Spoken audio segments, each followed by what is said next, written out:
stuffed radicchio. Traditionally we would use Treviso radicchio because of the shape and the beautiful red color. That was not available to us today. So we're using this one, which is very, very similar in shape. It has this sort of elongated leaf, which is very handy. So we're just going to trim off a few of these. You can take all of the stem off if you like. Put this aside for another use. Drop it into a salad. Pickle it if you like. And I'm going to take some of these leaves and we're going to just give them a quick wash. And I'll show you how to stuff it. So we are going to stuff it with some local Vancouver Island buffalo mozzarella cheese. You can use any cheese you like. We've traditionally used more robust cheeses in the past, pecorinos, aged sheep's cheese, that sort of thing. You could put in here some prosciutto. You could, or another type of aged cured ham product, just to give it a little bit of a zesty quality. And because we want to keep this fairly fresh, I'm just going to use the cheese in here. A bit of salt and pepper.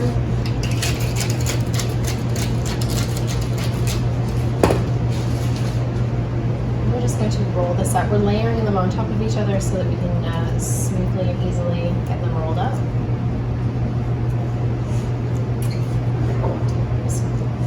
Nice tight little package. And we're going to tie this up with some butcher's twine.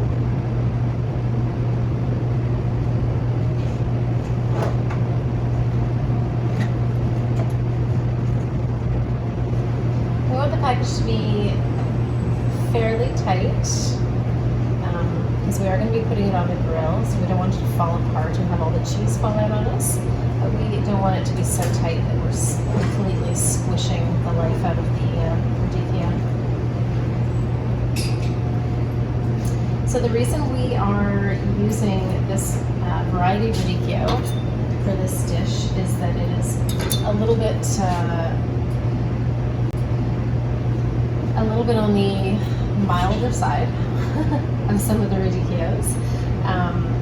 This shape is really conducive to stuffing, I find, and because it is so long, you're able to get a nice char on the whole length of the outside, rather than some of the rounder varieties. You're going to have a lot more of an awkward shape for grilling. So I'm going to just put this onto a tray. Some oil. You can season it again with some more salt and pepper.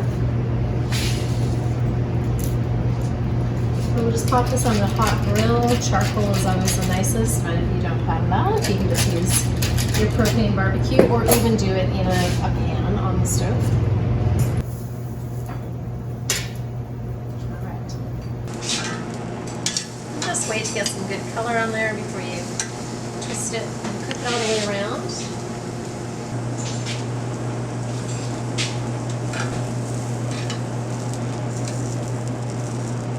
So we're going to make a vinaigrette with some simple things, obviously whatever you have on hand that is a pickle. So for us that happens to be some pickled white currants, just done in a cold pickle. We've also got a hot pickled ramp and some hot pickled mustard seeds. At home you might be looking at a selection of olives, you might have capers. Perhaps you have some homemade beets, tricky because of the color bleed, but golden beets diced up about this size, or you could use your homemade dill pickles, whatever you like. So we're going to pop a collection of these guys in here for our vinaigrette. And we want to take some of the pickling liquid, which we did from the mustard seeds, so that we have a little bit of liquid in there. Good amount of salt and some pepper. Fennel is really happening right now, so we're going to take a few pieces of these fennel flowers and just put those in there for flavor. If it wasn't fennel season, maybe there's something else that's hot that you really want to use. maybe your Monarda's on the go and you want to put in a little chiffonade of Monarda leaves and maybe some flowers to finish the garnish. That would be super tasty and beautiful as well. And then just a little bit of nice olive oil on there. And that is going to be our vinaigrette. So you can use some scissors to just get this off a little bit more easily.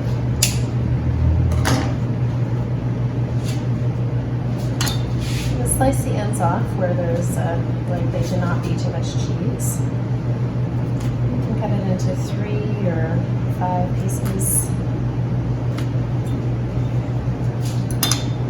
So you can see there's a nice little bit of melty cheese in there, layered.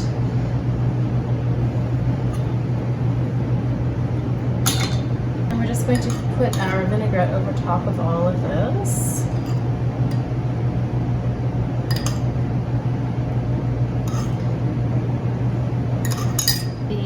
Brightness in the pickles and will sort of lift the whole dish. Yeah, the brightness in the pickles is a nice contrast to the sort of depth of the radicchio and its sort of earthier notes, shall we say, and bitterness. And then we just want to put on whatever nice fresh herbs we have, because those herbs again are helping to kind of elevate the radicchio, brighten it up, lift it, and let it act as a really great sort of grounding note in the dish.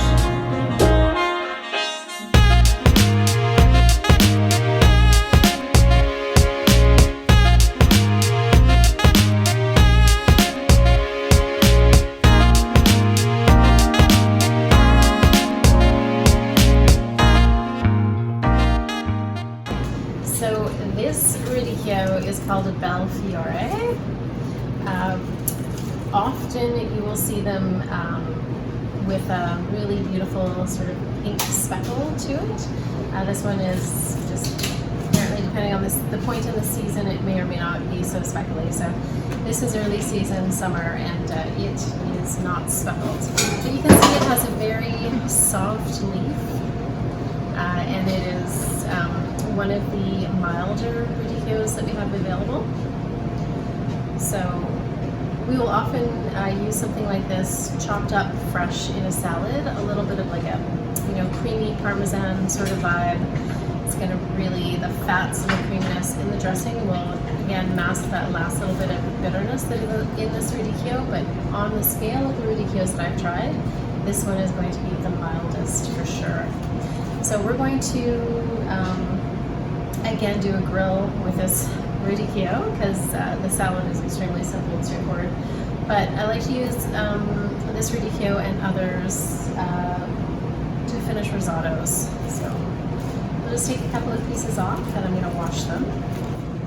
You can see a tiny bit of the red coming through, little tiny streaks here on the radicchio, but not in this full sort of luster that some of the other ones are.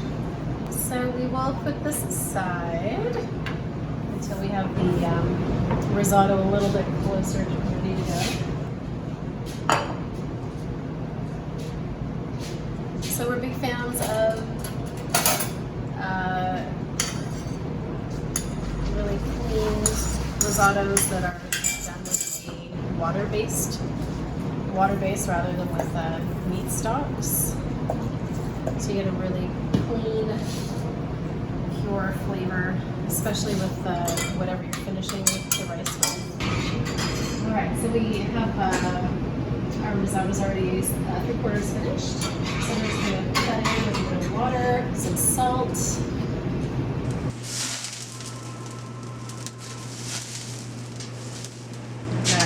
So that is about what we're looking for, a nice wilting, a little bit of color. This risotto we're going to finish with a red wine reduction that we have here. Finish that. You could finish this with a robust cheese if you like. We've used Chaume in the past, which is a washed red cheese.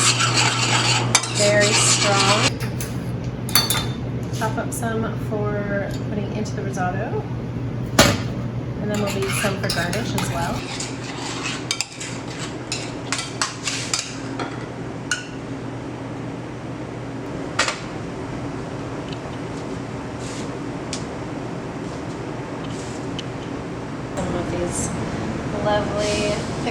just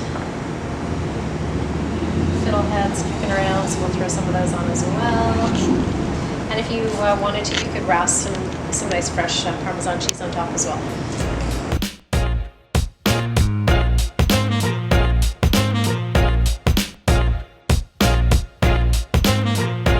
So the radicchios we've used today were the Bel Fiore and a radicchio that is similar to Treviso radicchio. We enjoy the Treviso style of radicchio, which is a longer, elongated leaf. It allows us to do some nice stuffing with our dishes here, like the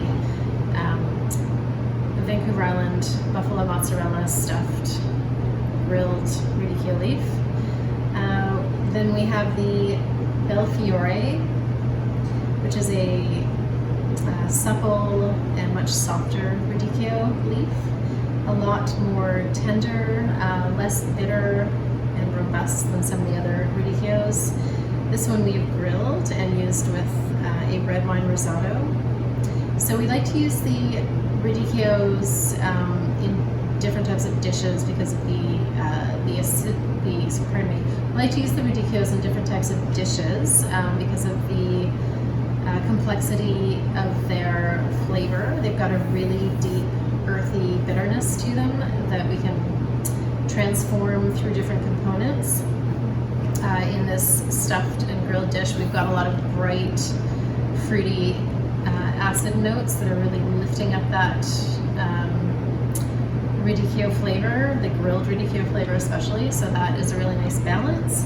And then in the risotto, we have got the sort of richer, fattier, starchier component here with the red wine risotto that's been finished with butter and cheese, if you wish. And that is also playing off really nicely with radicchio's bitterness and earthiness. Building it.